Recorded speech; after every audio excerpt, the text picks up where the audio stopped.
Okay, episode 3 of the Resilient by Choice podcast. Myself, Ger, David, and this time we're going to talk about choosing discomfort before life forces it upon you. So what do we mean by that? Well, what is discomfort? So it's not suffering, it's more about, I suppose, preparation, preparing yourself for, I suppose, the inevitable eventuality of shit going wrong, really, isn't it? For me, that's what it is. And choosing discomfort means doing what's slightly hard now so life doesn't feel impossible later. So, like, what does that relate to you? Well, what does that mean to you? Like, for me, like, choosing, one of the biggest discomforts I have is kind of like being overweight, you know, as a result of not getting active, not running, exactly taking it apart. Yeah. So, and the pain of that is horrible. Yeah, so, like, obviously, a lot of people now, it's January now, a lot of people are, you know, on that buzz, on that New Year's resolution thing, and it's great, but obviously it doesn't last. Like, but it's what you're describing there, and that's exactly what it is for me as well. Not really the physical pain, Jared, even just the mental torture of it, like not being overweight, walking around your town or walking around the city, people looking at you, it's uncomfortable, you know. It's just, you need to do something about it. Yeah, that's like discomfort, mental torture, it sounds like, to be honest, but it's a mental kind of discomfort that's forced upon you by not taking action. Yeah. So that's what we're talking about, really, isn't it? So it's those, like, for a lot of people who are in the beginning, it's just literally getting the shoes on and getting out for a kilometre. But that's probably the same difficulty as us sticking on our runners and going out to do a marathon kind of thing, you know, that way. That's their marathon. But yeah, it's just, you know, trying to be consistent with that and doing that when, you know, that little voice in the back of the head, the prick, as I call them. Definitely, like, if you don't do anything about it, it's just going to lead to further things like diabetes, you know, which is very prevalent at the moment in society, with people being overweight, and everybody wants things now, and whether it be a takeaway or looking at different food choices, you know. Like even we were talking there before the camera went on about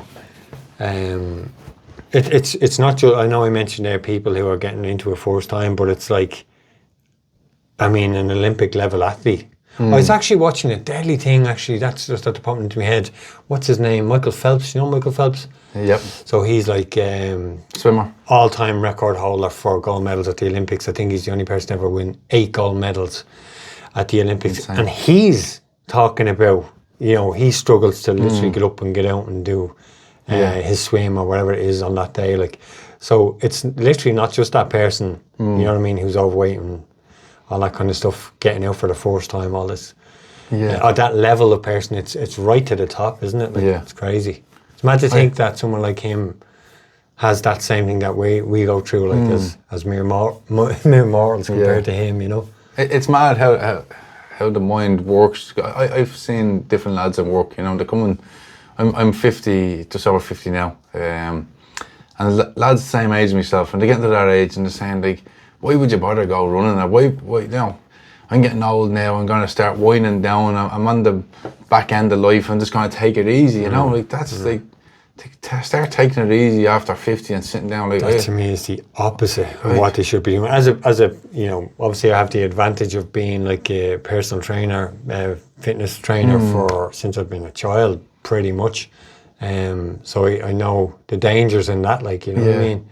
That's only going to go one way. They call it the creptitude. But that's down to education, I suppose, unfortunately. And, you know, there's a lot of people in that boat, isn't it? Like, it comes back to the same thing as well. As they just believe they can't do it, I think, or it's not for them, or they just, you know, go and running. It's just so much like hard work. Why would they bother doing that? The perception or expectations that they think it has to be like, you know, this whole no pain, no gain nonsense.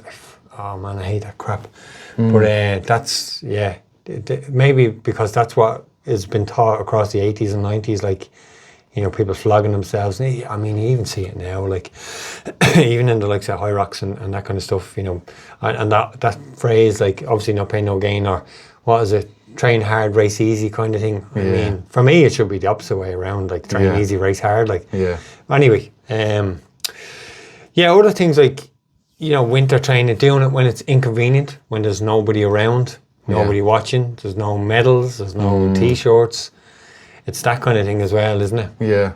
I know you. I love Go on. training. Yeah, no, I love training in the morning. That suits me because I'm so busy in construction. I work down in Cork.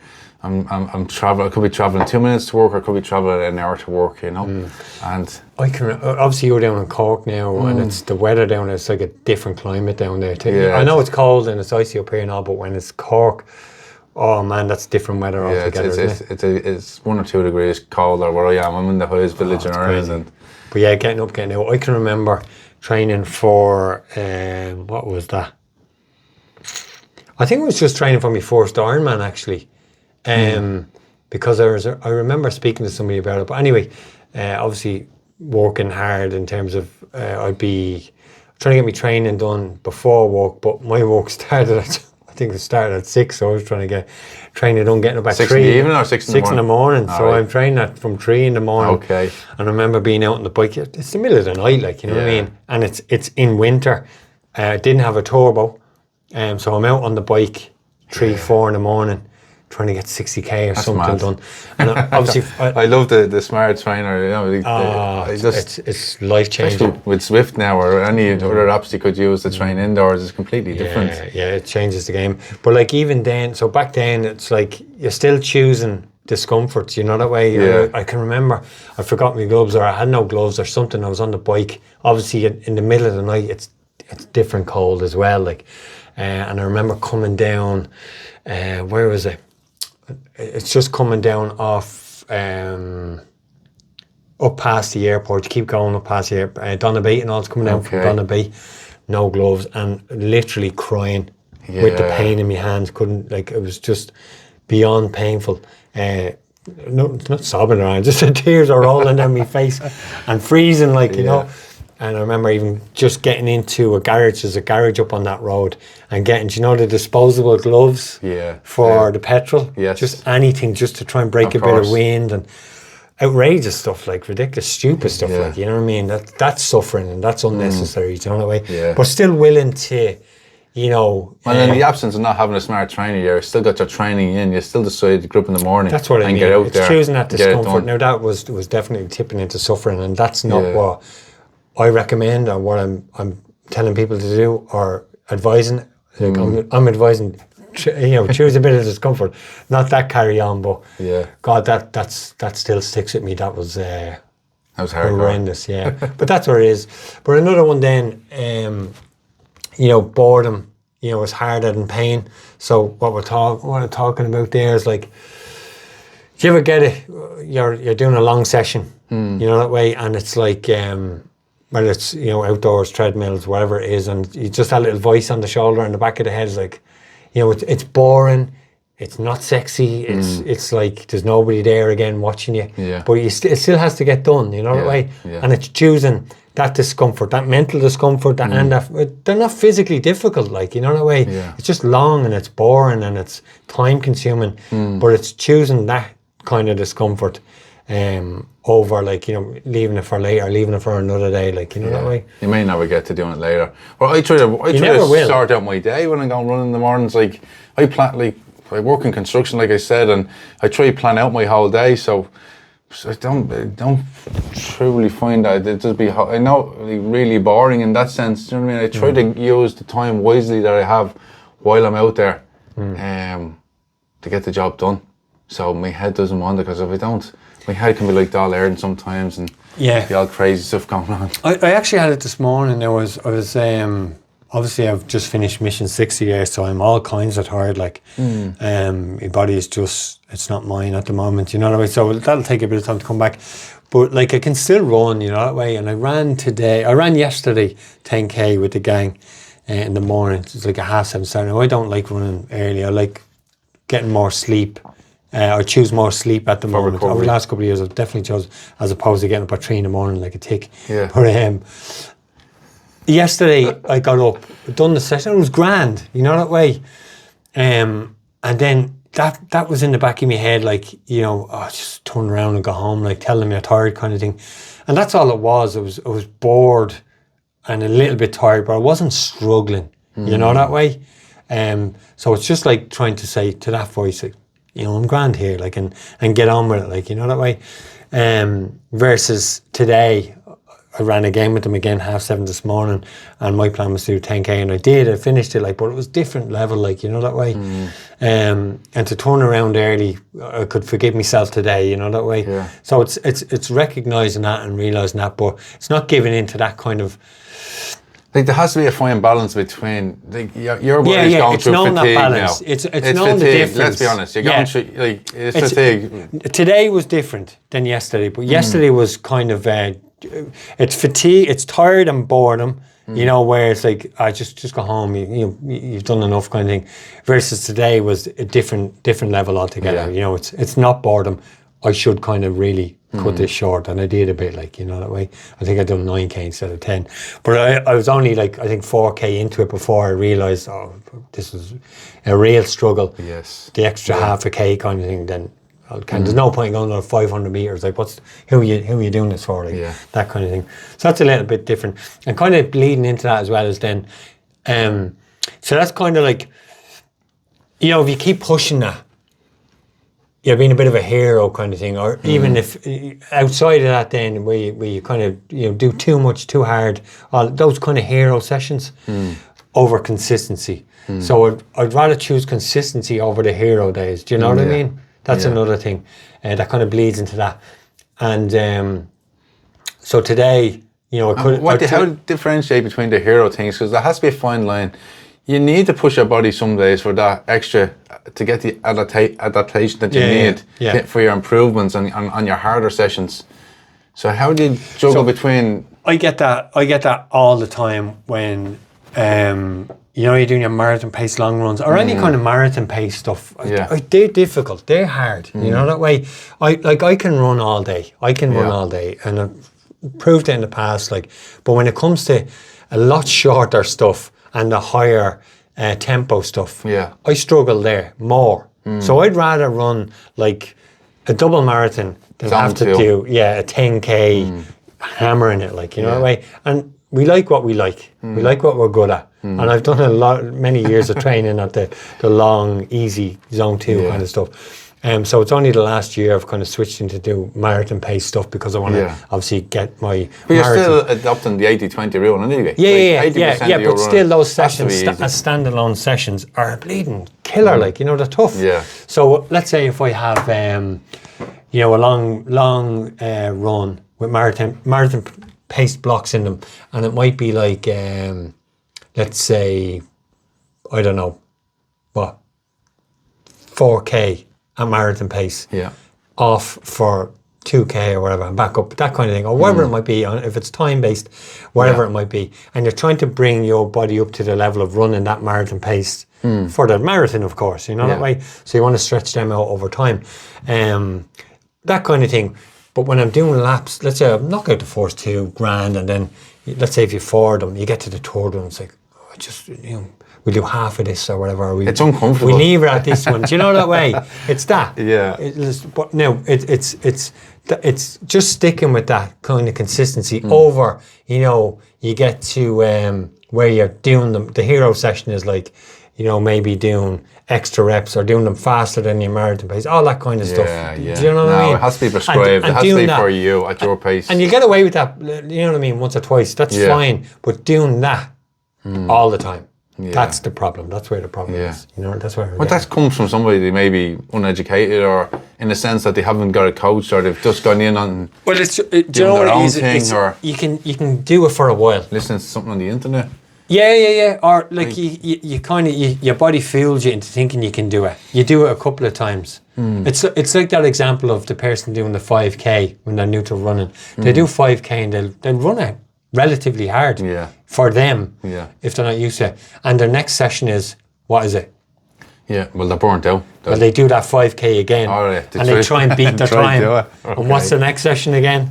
Same. Try and beat that time. Do you know what I mean? You get away with for the first couple or whatever. What happens after that? Like, you know, the performance, let's call it, of doing them starts to level off, then goes that way, and then off a cliff kind of thing. It's that. It's that. You do yourself a serious injury. It's that kind of thing, you know. But and then again, that kind of bleeds into discipline. Self-discipline, to be a bit more specific, being, disciplined enough to recognize, and again, this comes from probably experience as well, but recognizing that doing that boring, unsexy stuff consistently over time will lead to better results. Yeah. Quicker as well. The slower you run consistently for longer periods of time. Well, no, the results aren't quick, to be honest. Like if you do the 5K thing, right? I think this results will, the slower you run consistently, slowly every day for a number of weeks, you will get there quicker than you will if you run quickly every day for weeks. You're just going to do yourself an injury. Yeah. No, well, that's something slightly. But if you train hard initially, you'll get good, quicker than if you train easy over a long period of time. Do you know that way? It's just a bit more of a slow burner. But the results and the results of the performance, I suppose, results are quality. Yeah, and the long term. Yeah. The long term versus short term of hammering at the start, you know that way. That's what I get at. But that discipline, because you can go back to, when you, like exactly again, going back to January, motivation is high, you know that way, but that falls away very quickly, and that's where discipline takes over. So if you can be disciplined, and what discipline is a result of just habits, you know that way. So you're doing the same thing all the time becomes a habit, like, you know that way. Same with any kind of habit, smoking, whatever, like, you keep doing that, becomes a habit. Yeah. It's permanent, you know that way. And you need to be mixing the right circles, I think, whether it be a local club or, you'd be around like-minded people. I know we might do it, on our own, like we said, or probably go up early in the morning and go run, there's nobody around, well and good. But for anyone new that's starting, definitely wants to be in a club or in that circle. Definitely, it's way more beneficial, Especially this time of the year, with in January and stuff. Yeah. So then we're talking about discipline, we're also talking then about that across the board. So we're talking about training here as well, but there's, going back to the topic we're talking about overall is discomfort, choosing discomfort before it's chosen for you. Yes. So I know a lot of our examples are in training, but if you take that still and talk about the other sides of it, the other sides of wellness, health, performance, whatever you want to call it, the overall umbrella of that, there's still like the recovery, choosing to do the recovery work, choosing to do the nutrition work. Yeah. You know that way? Well, both of us are plant-based, so... but in terms of... you're spot on. You're choosing a type, but like plant-based aside, people could choose, even what's the keto, you can choose, what's the word, the only meat? Carnivore diet, do you know that way? Not recommending that one. I'm just saying you can choose that and cutting out all the other crap, you know that way? But that's not easy. There's discomfort in that is the point. Sorry. Do you get what I'm saying? Yeah. So it's choosing that kind of, with nutrition, with sleep as well, turning the telly off an hour earlier, getting rid of your phone, 2 hours before bed, all that kind of stuff. That's not easy, like, because going back to habits again, we've created all these habits. Our phone in bed, a lot of people are in bed, lying in bed with their phone, wake up, grab their phone, they're still, you know what I mean? They're all habits, but it's choosing the discomfort of not doing that kind of that easy, enjoyable stuff, that way, which can be hard. But the nutrition one is an interesting one, and again, going back to the January thing, people are trying to change their diets and all that kind of good stuff as well, and that's difficult. So fair play to them, but that again comes back to the motivation. That'll die off quickly. And can you sustain it? I think you need to find some sort of value in what you're going to do. You need a goal. You need, like I said, to maybe be a member of a club and have a focus. Like I know we're talking about choosing discomfort before life will choose it for you. And that's why I don't think anyone starting new in January should do it on their own. That's why it comes back to doing it in the club thing. Because, like I said, there is loads of different diets out there. There's loads of good information. There's loads of bad information. And what someone should do is just take a little bit from everything and just adopt it for them. What do they want out of it? What do they want out of life? What do they want out of nutrition or out of running? Maybe just to couch the 5K. And when someone gets the 5K, happy days. They just want to stay there and they continue doing their park run, and that's their thing. And they have the same set of values or problems that everyone else would have. They have to get up and choose to put the runners on in the morning and get out that door. You know, or else, you know, what's the option? Back onto the couch watching TV again, and then you fall by the wayside. So it will catch up on you. You know. Yeah. So it's choosing them daily discomforts. So you touched on a few of them there as well. But like a lot of examples as well. You know, obviously, for me, any kind of exercise. They call exercise like what is it? A cornerstone. Is it cornerstone habit? Yeah, cornerstone habit, I think, because everything else kind of follows, you know. So, for example, if you're exercising, you're more likely to, you know, go to bed a bit early. Because you're tired, you'll probably go to bed a little bit earlier. And because you've kind of, you know, worked out for a few hours or whatever it might be, the body's a bit tired and it needs that rest. So the quality of sleep will be better because of that. You might drink a bit more water. You might drink a little bit less alcohol. All those kind of things are like knock-on effects or consequences, I suppose, of exercise. Do you know that way? Yeah, so it definitely has a ripple effect throughout your whole life. Yeah, definitely. But it's choosing one of those things. So I don't think that anything can top exercise. But like other examples, like, you know, cold showers, Ice baths. Doing that difficult task first in the morning, all that kind of stuff. But it's, you know, picking one small daily thing, because I do see, you see a lot of these YouTube videos as well, where people are trying to follow, I mean, David Goggins' daily routine or your man Andrew Huberman or whatever, where they have a list of like 10 different things to do to, you know, biohack your life, all that kind of stuff. And it's great and all. Yeah.